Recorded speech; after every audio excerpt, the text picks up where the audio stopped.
Welcome to the Ask Coach Mac podcast, where coaches from around the world get their strength and conditioning questions answered.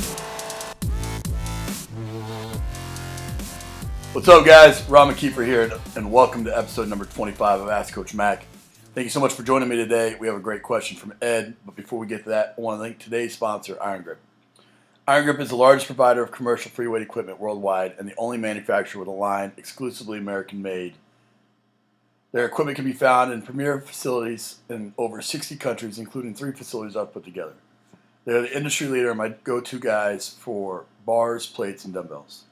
For more information, go to www.irongrip.com. Follow them on Twitter @iron_grip or call Chris DeSanto at 509-230-3124. All right, here's today's question from Ed.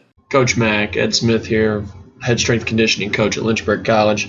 I just want to reach out to you and see, as the semesters are starting to come to an end, us strength coaches tend to have a little more time to kind of reevaluate the year. How do you go about evaluating your department and determining if things should be kept or changed for the next year? Do you send out surveys, things of that nature?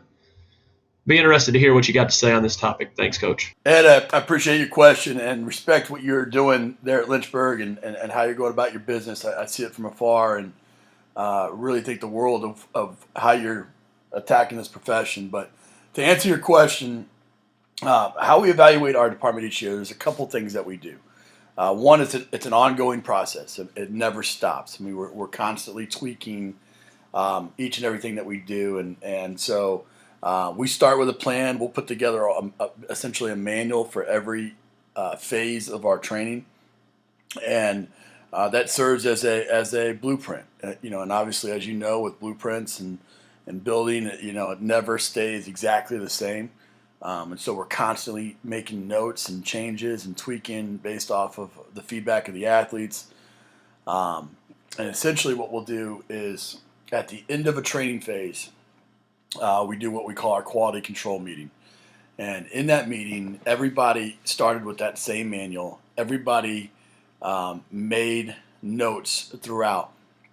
And they'll bring it in. And the staff basically evaluates the training period, and their job is to come in with suggestions to make it better for next year.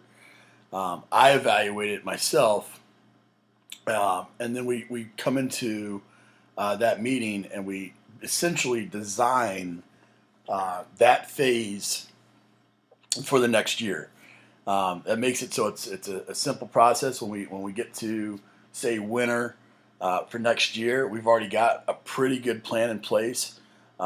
Essentially what we'll do is we'll also put all the different staff responsibilities, all the things that went into that off season. And so it might be creating the workout cards and printing them off and scanning them when we get done with a phase, or might be the setup and breakdown, or tracking body weights, or whatever it may be. All the different responsibilities, we're keeping track. If somebody doesn't know that they got it, then we definitely make sure we write it down. But then we'll put it into Trello, and in Trello we have a board essentially. And if you're listening to this, you can search my name in Trello on YouTube, and a video will come up and show you kind of how we organize our department based on that.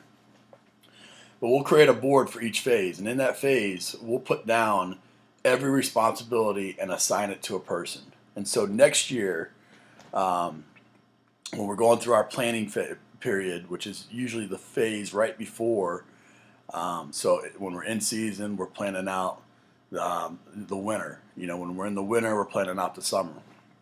And essentially, we've already created a to-do list for every member of the staff, and they don't have to wait on me to tell them to go create a body weight chart or an attendance board or whatever. They've already done that by the time we get there, and we're just checking them off. And everybody knows what their responsibilities are for that phase and what they have to do on the front end to prepare for that. We also do our staff evaluations in Trello. I have each member of our staff, they have their own board, they have their own responsibilities that they have to meet, and it's an ongoing to-do list that they're checking off as they accomplish. So, for example, one of the things that I have our staff do is that they have to visit a strength and conditioning facility on their own throughout the year. And so, that could be at the very beginning of the year. That could be at the end of the year. They could have done it 5 times, but they go on and they check that off as soon as they've done it, and they'll put a little note about it in there as well. And it goes on and on and on about all the different responsibilities. And then the last thing we do is we always have a staff project, and everybody's to contribute to that. And so we have weekly members with each member to their responsibilities for it. So, for example, working on our nutrition program, everybody has responsibilities to contribute to that. And then we meet in our weekly meeting and our quarterly meeting to go over their contributions. And so, Ed, I hope that answers your question. Would love to hear what everyone else thinks. Use the hashtag AskCoachMac25 to continue the discussion over on Twitter. Ed, thanks for your question. I want to encourage everyone else, that if you have a question that you would like to potentially be featured on the show, head over to AskCoachMac.com. There you can ask your question by hitting the record button at the bottom of the page. Thanks so much for listening. I appreciate you. And here's a quote to finish off the day by John Wooden. Without proper self-evaluation, failure is inevitable. Take care, guys, and I'll see you in the next episode of Ask Coach Mac. Bye for now.